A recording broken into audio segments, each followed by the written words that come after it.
I'm Rosemary. Standing in the parking lot after my daughter Lily's graduation, I watched as she glowed in her emerald green dress, the center of attention. Her smile was so bright, it could outshine the sun. But my mind was taken back to the events that led up to this glorious day. Just a day before the graduation, I walked into the back room of my boutique, where I'd carefully stored Lily's graduation dress on a mannequin. It was a masterpiece I'd spent 7 long months crafting. Each stitch was a labor of love, made during the late nights after Lily went to sleep. The ivory chiffon, adorned with delicate silver thread and tiny pearls, was supposed to be her crowning glory on this special day. But what I saw that morning made my heart stop. The dress was in shreds, silk and lace scattered across the floor like confetti at a funeral. I dropped to my knees, my hands trembling as I picked up a scrap of fabric. The pearls I'd sewn so meticulously rolled under my fingers. It felt like someone had reached into my chest and ripped out a piece of my soul. I knew right away who was behind it. My mother-in-law, Penelope, had visited the shop the day before, bringing what she claimed was a gift of old fabric. Her smile was forced, and her eyes were cold, as if she was waiting for me to make a mistake. Penelope had never accepted Lily as part of the family. My husband, Ethan, was a mechanic. He was a kind-hearted man who would do anything for anyone. But when it came to his mother, he was blind. We'd been married for 6 years, and from the very beginning, Penelope made it clear that Lily, my daughter from my first marriage, was an outsider. Ethan deserves a real family, she'd said once, her voice full of disdain, as if Lily and I were some kind of blight on their family name. Over the years, Penelope had found countless ways to undermine Lily's happiness. She'd spilled paint on Lily's art portfolio right before a school exhibition and had forgotten to pass on messages about her art club meetings. Every time, she'd play it off as an accident, and Ethan would always say, "She doesn't mean it, Rosemary. She's just old-fashioned." But this was no accident. This was a deliberate act of sabotage. I was filled with a mix of anger and fear. Anger at Penelope for her cruelty, and fear that Lily would be hurt on what should be the proudest day of her life. I couldn't let that happen. I sat there, surrounded by the ruins of my work, and made a promise to myself. Penelope might have destroyed the dress, but she wasn't going to ruin Lily's moment. I grabbed my phone and called my best friend, Stella, who was also a seamstress. She'd been my rock through thick and thin.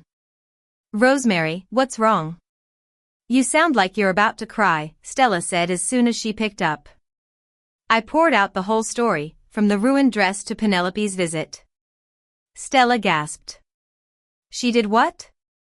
"That's vandalism. You need to call the police." I shook my head, even though she couldn't see me. "Stella, you know how it is. Penelope will deny it, and Ethan will try to smooth things over. He'll say it's a misunderstanding, like always." Just then, a spark of hope flickered in my chest. "Stella, remember the emerald dress?" I said, a small smile creeping onto my face. "The one I made just in case?" Stella laughed in relief. "You actually did it? You're a genius." After Penelope had ruined Lily's art portfolio last year, I'd started to expect her interference. So, in secret, I'd worked on a backup dress. It was an emerald green gown that shimmered like a forest under the moonlight, with intricate beadwork that sparkled in the light. I'd sewn it during my lunch breaks and late at night, hiding it in a garment bag behind a rack of old prom dresses in the boutique. I walked to the storage closet and unzipped the bag. The dress was even more beautiful than I remembered. It was bold and vibrant, just like Lily. I snapped a photo and sent it to Stella. "Rosemary, it's stunning. Lily's going to love it." "But what about Penelope?" "She'll be at the graduation," gloating, Stella said. "Let her come," I replied firmly. "She thinks she's broken us, but she's about to find out how wrong she is." Just then, I heard the jingle of the front door. "Mom, I'm back from rehearsal," Lily called. My heart sank. She wasn't supposed to see this yet. I quickly shoved the garment bag behind a curtain and stepped into the main shop. Lily walked in, her face beaming from the excitement of her final practice. But her smile faded as soon as she saw the back room. The shredded ivory fabric and scattered pearls were like a punch in the gut. "Mom," she whispered, her voice trembling. "What happened to my dress?" I crossed the room and pulled her into a hug. "It was Penelope," I said softly. "But she hasn't won, sweetheart. Not even close." Lily pulled back, her eyes wet but full of determination. "The ceremony's tomorrow. What are we going to do?" I reached for the garment bag. "Penelope thinks she knows us, but she's never understood what we're capable of." I unzipped the bag slowly, revealing the emerald dress. Lily's breath caught. Her sadness melted into wonder as she touched the beads. "Mom, you made this? For me?" I nodded, my throat tight.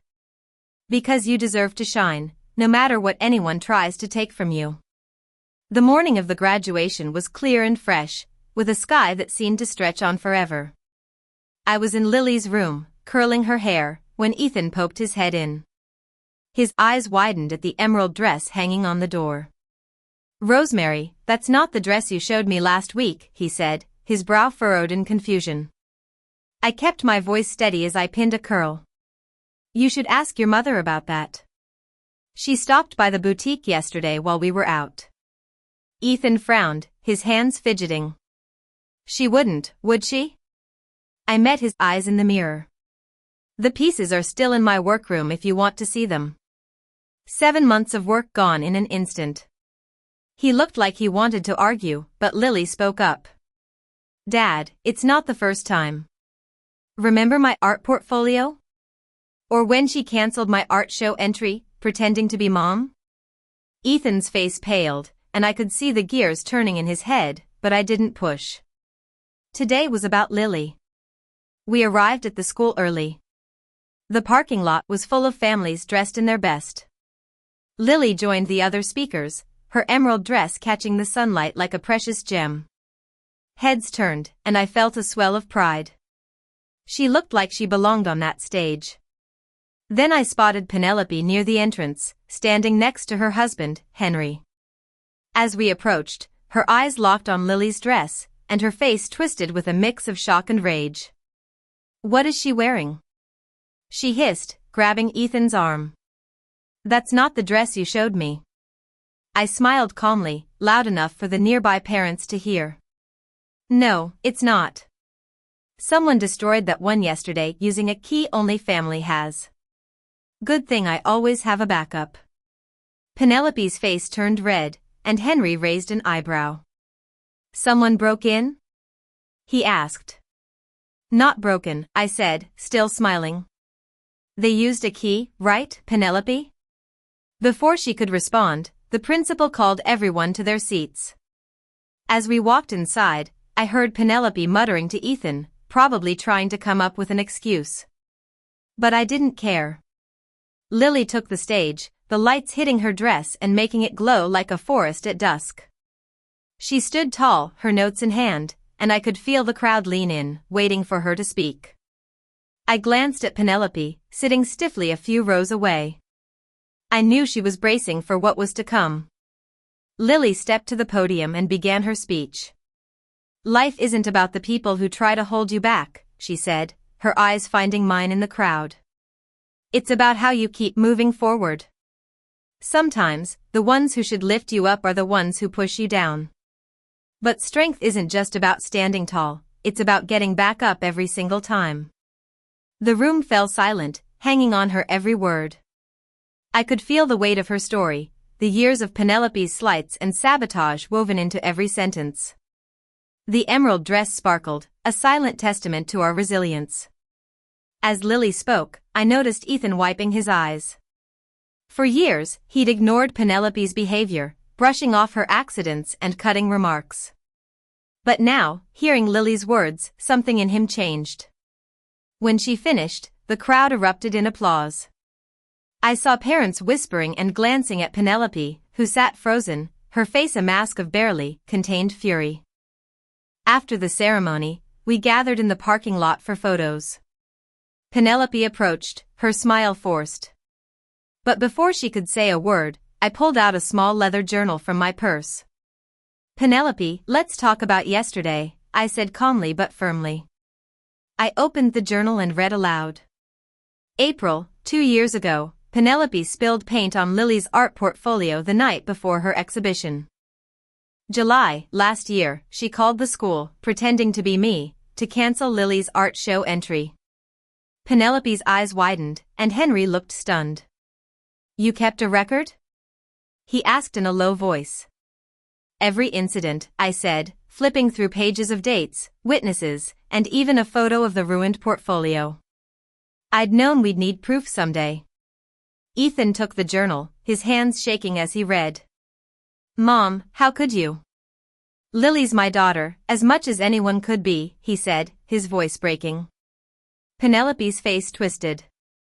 "She's not your real daughter," she snapped. But Ethan cut her off. "She's more my family than you are right now." He held out his hand. "Give me your key to our house. You're not welcome until you fix this." Henry, reading over Ethan's shoulder, looked at Penelope with new eyes. "Did you really tell Lily's art teacher she was unreliable to keep her out of the showcase?" he asked, his voice full of disbelief. Penelope stammered, but the truth was written all over her face.